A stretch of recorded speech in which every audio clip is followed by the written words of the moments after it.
그럼 손익계산서에 대해서 좀 더 살펴보도록 하겠습니다. 먼저 수익을 살펴볼까요? 수익으로 인식되기 위해서는 실현기준과 가득기준 이 두 가지가 모두 충족되어야 합니다.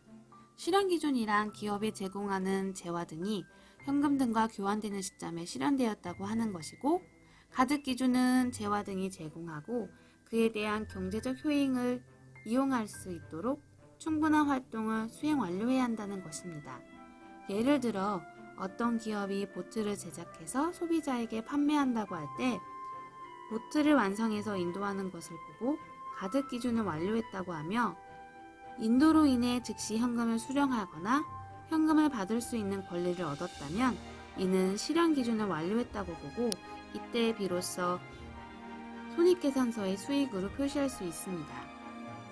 보트가 인도되기 전에 미리 돈을 받았거나 인도되더라도 돈을 받지 못하거나 받을 권리를 얻지 못했다면 이는 수익으로 인식될 수 없는 것입니다. 다음은 비용을 볼까요? 비용의 인식 기준을 크게 세 가지로 나눠볼 수 있습니다. 첫 번째는 비용은 수익과 대응되어야 한다는 점인데, 매출 원가라는 계정이 이에 속합니다. 예를 들어 아이패드를 개당 100원씩 총 3개를 300원에 구입했다고 합시다. 그 중에 한 개가 150원에 팔렸다고 한다면 그에 대응하는 비용은 아이패드 한 개 구입 가격에 해당하는 100원이지 300원이 될 수 없다는 것입니다. 두 번째는 수익과 직접적으로 대응할 수 없는 비용은 현금 등으로 지출되는 때 인식하면 된다는 것입니다. 보통 판매비와 관리비가 이에 속합니다. 마지막으로 세 번째는 수익 활동에 기여한 것으로 판단되는 기간 동안 배분하여 인식한다는 것입니다.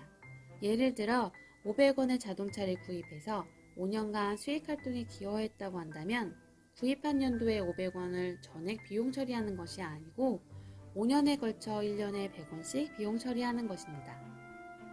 이를 감가상각이라고 하는데요. 자세한 것은 다음에 좀 더 구체적으로 말씀드리겠습니다.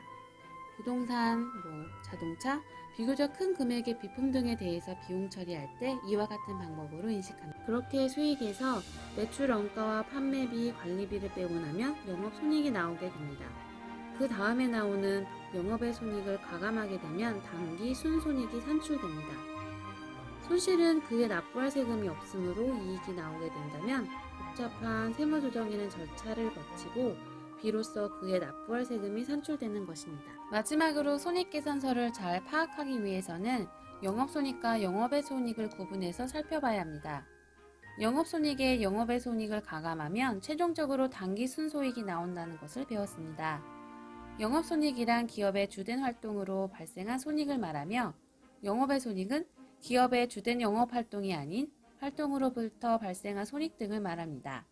예를 들어 이자 수익, 이자 비용, 자동차와 같은 자산을 처분하고 난 손익, 외화 관리에 따른 손익 등이 있습니다. 저는 한 기업의 손익을 분석하기 위해서 최소 3년에서 많게는 5년 정도의 손익계산서를 살펴봐야 한다고 생각합니다. 그 이유는 다음에 제시되는 다양한 경우들 때문인데요. 첫 번째로 영업이익이 발생하더라도 영업의 손실액이 더 커서 단기 순손실이 나타나게 되는 경우입니다. 이는 무리한 사업 확장으로 인한 과도한 부채에서 발생하는 이자 비용이나 외화 관리의 부실로 인해 발생되는 것을 예로 들 수 있습니다.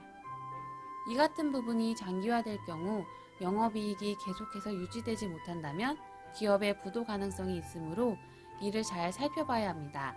두 번째로 영업 손실이 발생하는데 영업이익이 더 커서 단기 손이익이 나타나게 되는 경우입니다.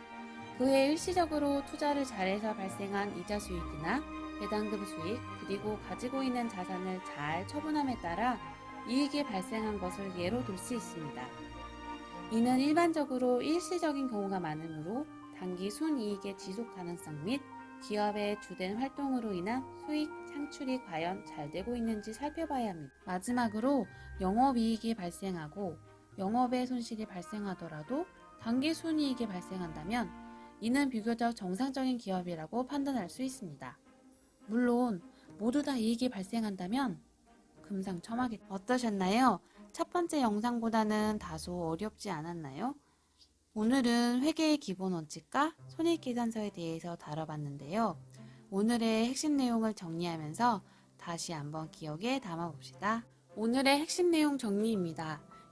1. 손익계산서의 기본 요소는 수익, 비용, 손익이다. 2. 재무상태표는 일정 시점의 현재를, 손익계산서는 일정 기간 동안의 재무 정보를 제공한다. 3. 거래나 사건의 경제적 효과를 재무제표에 표시하는 것을 인식이라고 하고, 경제적 효익이 유입 및 유출될 가능성이 매우 높고 화폐 단위로 측정될 수 있어야 한다. 4. 재무제표는 발생주의에 따라 작성된다. 5. 기업의 손익계산서를 살펴볼 때에는 영업손익과 영업의 손익을 구분하여야 한다. 오늘도 긴 시간 동안 끝까지 시청해주셔서 진심으로 감사드립니다. 사실 제가 유튜브에서 다루고 있는 주제는 많은 사람들에게 관심을 살 만한 것은 아닙니다. 하지만 제가 제일 잘하는 것이고 조금이나마 회계와 세금에 관심이 있는 분들이 계시다면 저는 계속해서 영상을 통해 만나뵐 것입니다. 구독과 좋아요는 저에게 매우 큰 힘이 됩니다. 아직 부족한 점이 많지만 갈수록 더 나은 주제와 영상의 퀄리티로 찾아뵙도록 하겠습니다. 궁금한 점이 있다면 아래 댓글로 남겨주세요. 그럼 또 만나요.